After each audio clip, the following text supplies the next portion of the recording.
बिस्मिल्लाहिर्रहमानिर्रहीम, अस्सलाम वालेकुम। तोहफ़ा रमज़ान में खुश आमदीद।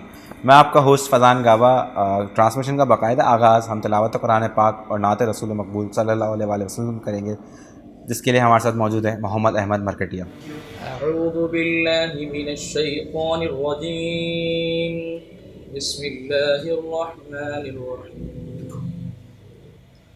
अर्रहमान अल्लमल कुरआन खलक़ल इंसान अल्लमहुल बयान अश्शम्सु वल क़मरु बिहुस्बान वन्नज्मु वश्शजरु यस्जुदान वस्समाअ रफ़अहा